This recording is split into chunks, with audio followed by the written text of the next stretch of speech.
Welcome to another episode of Ozfish. Dave here, let's get some.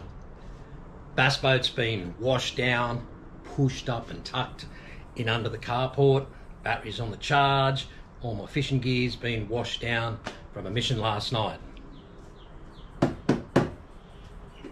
Love this boat, man. 385 Quintrex Explorer, little tiny boat.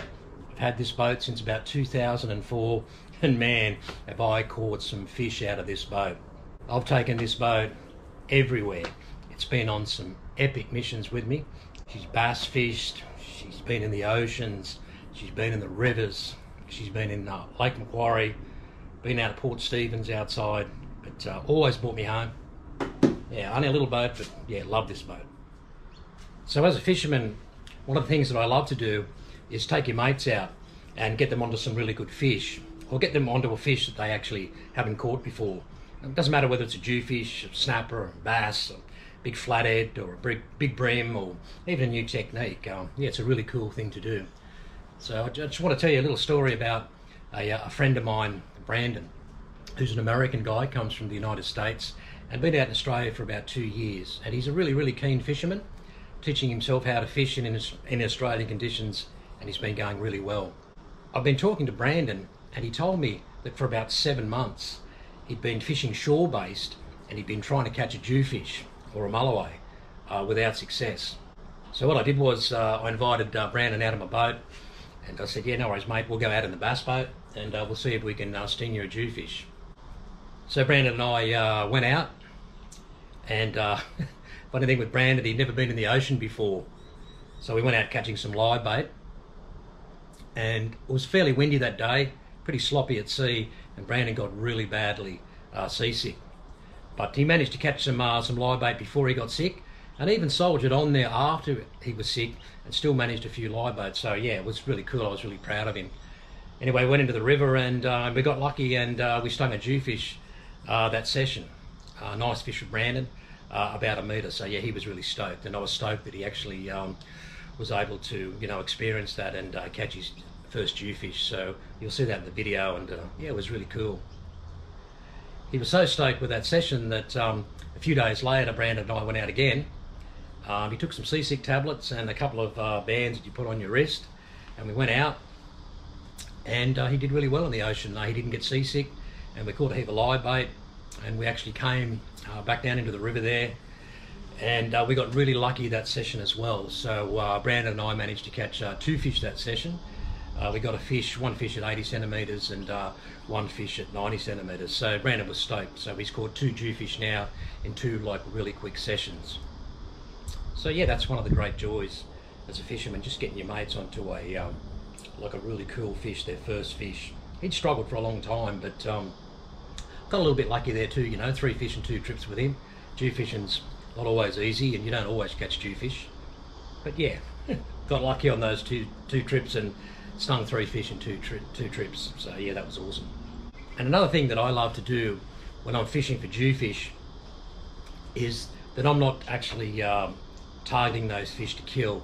I'm actually targeting those fish to experience catching them and releasing those fish. And Brandon was happy to release his fish, and it was an awesome experience for him to see him catch such a majestic fish and release it, and he was stoked. Yeah, so everyone's got the right to go out there and stick within the bag limits and size limits and take a jew. If that's your thing, that's cool, like you're into it. But what you want to try next time, if you are taking all your fish and killing them, next time you get a jew, yeah, take some photographs, take a video, get him over the side of the boat, swim him and release him. You might be surprised. It is one of the coolest feelings in fishing, is to catch a really big fish and to actually release that fish and let that fish swim away to grow bigger and maybe to be caught another day. So when I was fishing with Brandon, he said to me, Dave, you make it look so easy catching jewfish.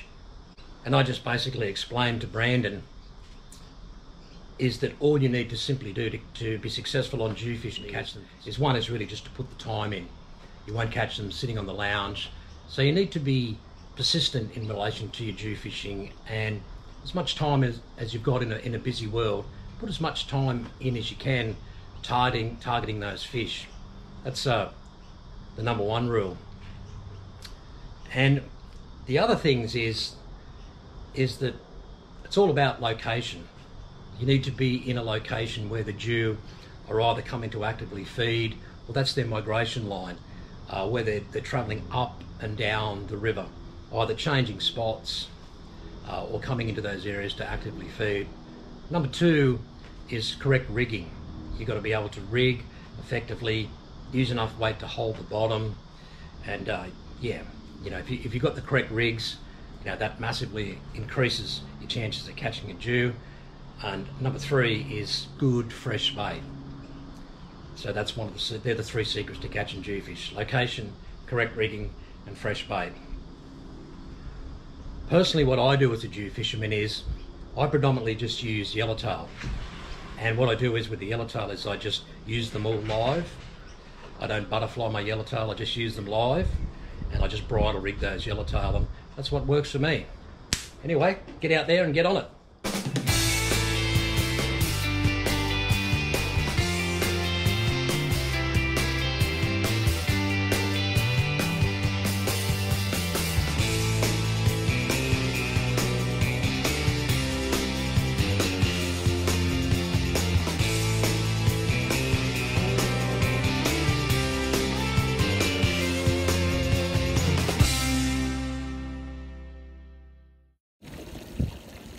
So, Brandon, here we are in Australia, mate. Hey, didn't I tell you on the bass boat I get your dew, bro? You did, man. First try. All right, a metre dew, Brandon. Epic, mate. That's a nice fish for your first dew. Yeah, man. How was it? Cool?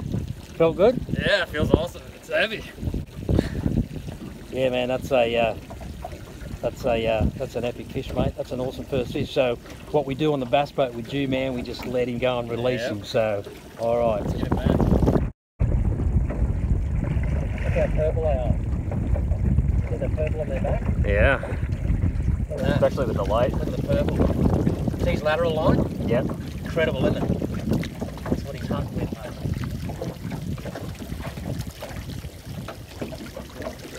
Get him down deep. Yeah, he's kicking. He's kicking. Yeah, I reckon he's probably...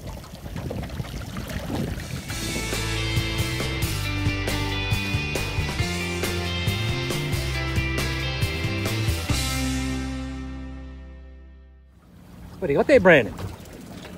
The big old jewfish. God damn, it is too, mate.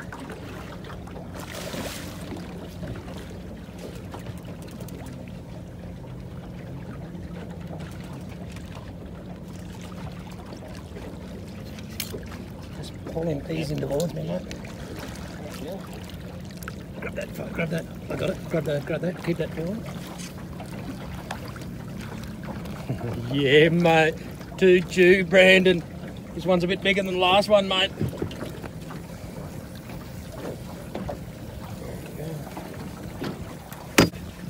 You just turned it into a dew fisherman now, mate. Like that's 2 fish and 2 trips. Yep. That's a nice one too. That's a nice one.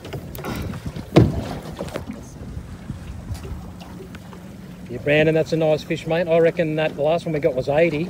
I reckon this one's about 85, 90. Yeah. Beautiful, bro. You like being in Australia, mate? Yeah. Do we love dew fishing? Yes, we do. Do you like fishing on the bass boat? Yes, it's great, man. All right.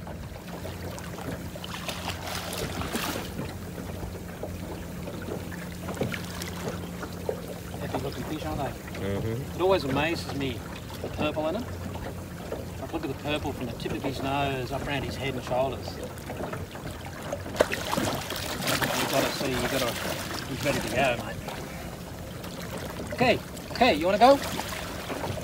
Oh, he's out of there.